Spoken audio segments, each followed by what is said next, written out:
I turned 29 this past September, which means I'm enduring my last year of my 20s.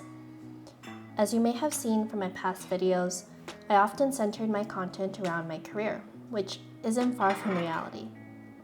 If you know me in person, you know I love what I do, and most of my hobbies are online. However, during the pandemic, I found that I needed to round myself out and start exploring other mediums.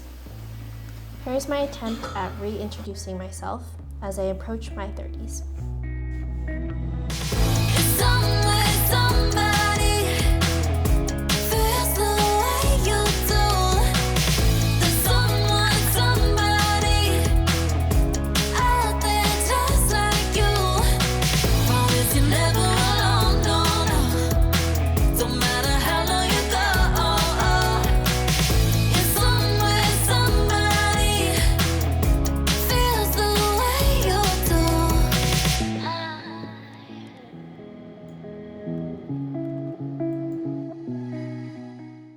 So starting off my story, I am going to get some new photos from my portfolio because I want to do a portfolio redesign, and I typically do this at the Central Public Library here in Calgary.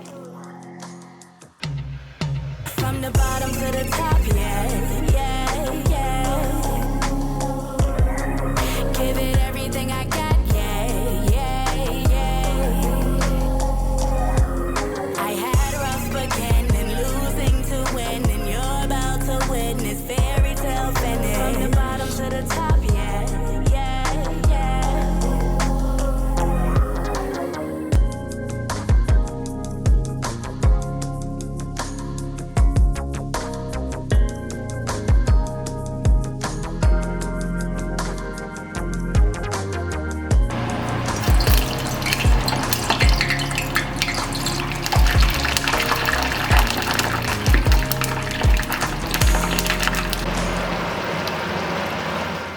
I just got home and now I kind of wanted to show you the behind the scenes of what I'm doing to prepare for my portfolio launch. The first thing that I do when I come back from a photo shoot is that I have the luxury to edit it myself because my brother-in-law knows how stickler I am about using the same LUT, or at least filter, on all my photos across all platforms. First things first, I'm gonna start recording my screen. I usually do this with QuickTime Player just because it's already installed on the Mac.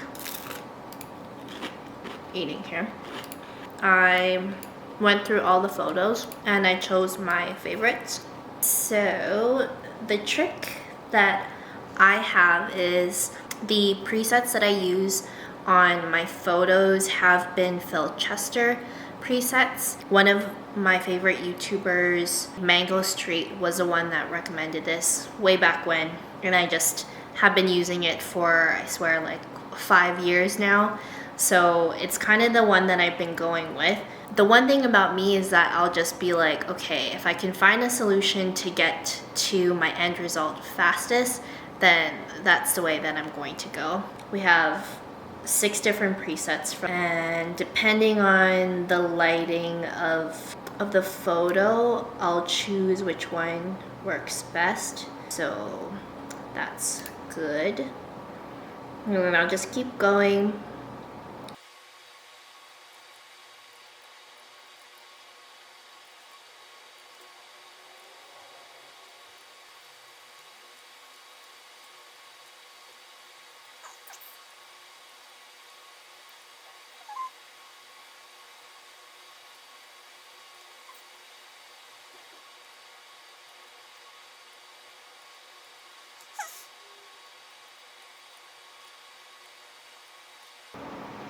Perfect.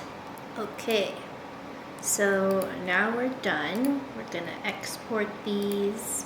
And what I like to do before I go to the website is to compress the photos, just so that they don't take up so much space and also load faster. So I don't know if this is like the best way to do it, but this is my hack way, where just go to this website, compress JPEGs, go to Webflow, which is where I host my website.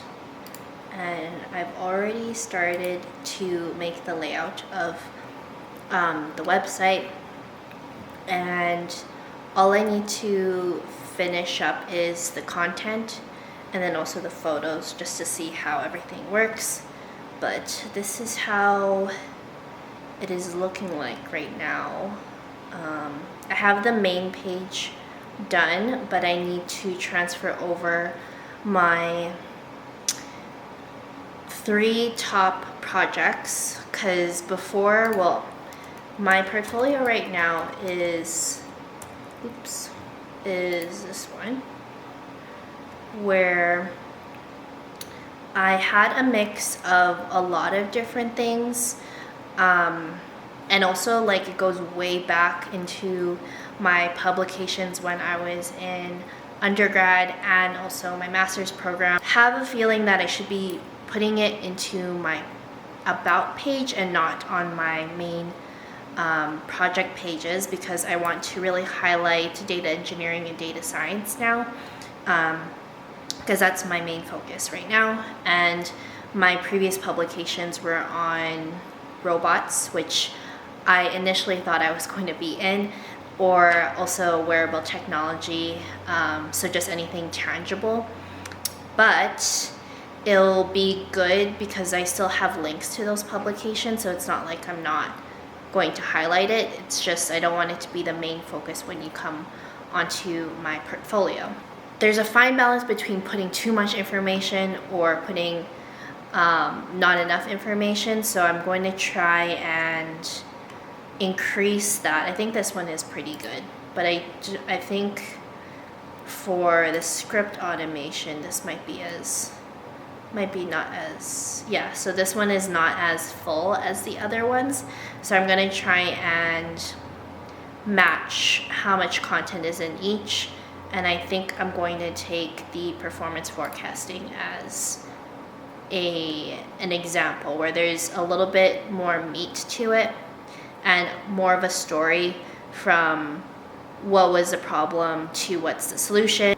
My about page right now is kind of like a copied resume, which I don't want. I want it to be more of a flow of, this is where I started my education, this is what I did to increase my education, this is what I've gone through in my experience, and why I am in the place that I am now. But right now it's like this, and it's also kind of tedious because one, I have to update my resume, have to update LinkedIn, I have to update this, and sometimes it's not in sync because then I forget. So I might maybe have a link to a shorter resume. I've seen that on other people's portfolios as well, or I could just link it to my LinkedIn because that's pretty up to date anyway. So yeah, I have my publications, and then I had features before because I had done some interviews with the University of Calgary, and then also with this one blog, Voices of Women in Tech. But when you go to these links, okay, I think the Driving Women in Tech is gone, and the interview with you today is also gone. The retention period is only 2 years, and so my links don't work anymore. The only one that does work is their Facebook post, which is also good too, but if you only have one feature, then I'm a little bit reluctant to continue using it. So I will retire those, which is so sad, but I still have my publications, so that is really good as well. So I'm going to change up this, and right now I also have a contact me section, but I don't really take inquiries from my website. More so I feel like my call to action would be to follow me on my socials, just because I'm a little bit more active there. Right now, this is what it looks like if I put it in preview mode. A little bit more animation, and kind of goes to that point about being a little bit more storytelling-ish, because as the person moves throughout the page, then they have little bits and pieces that pop up, animate as they scroll. And so these are the selected projects, which I'm going to have 3 of them. And then I have also a little tidbit about what people say. And then also right now I also have a section for all my videos at the end. So I also kept that in the bottom here if I wanted to do that as well. So you can see I'm just repurposing a template that I found on Webflow. Before, I used to be like really picky, and I was like, oh, I'm gonna build out my whole design and everything. But really, just to keep it simple, just get a template that really suits your needs and then modify from there. And that's been kind of the easiest way for me to make my own portfolio. I'm not specializing in UX or UI design, so it's not really much of a hit for me to really know and structure that in my website.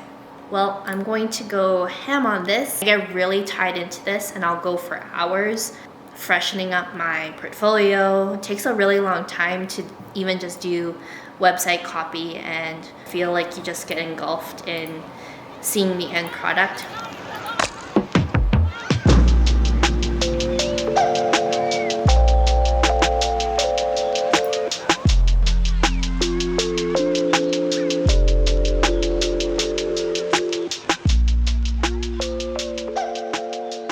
So I hope you guys enjoyed some of the behind the scenes of my portfolio redesign. Obviously it's not a full tutorial of how to make a portfolio, but it's some things that I kind of do or put in my checklist before I launch my website, which is actually live right now. So if you guys are interested to see my portfolio, then head on over to shellyginelle.com and you'll see all the details.